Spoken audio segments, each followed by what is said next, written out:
All right, so now we added the leeks to the greens, and we're gonna really start getting those greens and things together. All right, now these are the collard greens, and they have been washed. They look really good. I'm going to chop them up and stick them in there with the leeks. I'm gonna put them in first before the kale because they are a hardier leaf and they'll take a little bit longer to cook down, but it doesn't really matter. Okay, the greens are sliced up. I like to cut them so that, as you can see, they're about this width and length. And I'm gonna pop those in to the pot. Okay, the collard greens are now in the pot that had the onions, the leeks, and the garlic.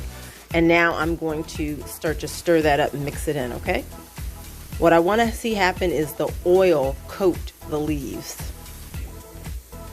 Okay, the leaves are coated. So remember, all of the flavor from the onions, the leeks, the garlic, the black pepper, they're all in that oil, and now the oil's coating every leaf. That to me is what makes vegetarian greens really delicious. This is where you don't have to put like a turkey neck or something in with your greens. All right, let's keep going. Okay, so now we want to have the lacinato kale. I have 3 bunches here, but I have a 4th as well, and I'm gonna cut these up. I put everything in. I'm gonna cut at the stem area really thin, and then I'm gonna make bigger chunks as I go up to all the leaves here. Okay, so now we have the lacinato kale cut up. As you can see, I cut the little small, really small pieces where you see a lot of stem. I cut that really small, and then I make bigger cuts as we go up the leaf. Now, if I was going to saute this in a skillet really quickly or just keep it as a raw salad, I would cut it into like shreds. I would cut it in this thin way that I cut all of these small pieces. Let's see if you can actually take a better look. I would cut it completely like this on a regular basis if I was going to keep it as a raw salad or if I was going to saute it in a skillet by itself. But when I put it in as the greens, I like to do it with this kind of thickness.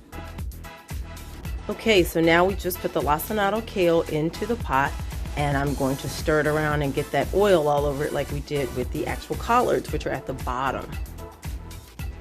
All right, so now it's all mixed around. You see how each of the leaves is really glistening and oily?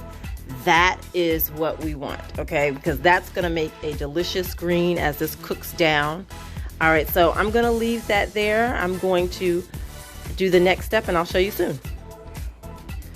Alrighty, so now we just added water. As you can see, it's gonna cook. We added water that's just about to the level of the top of the greens, and I'm just gonna let this cook for slowly and on a simmer. As you see those nice oil droplets, that's what's gonna make the greens taste so delicious. All right, thanks for tuning in. www.barenutritionandherbs.com. Keep up the good work.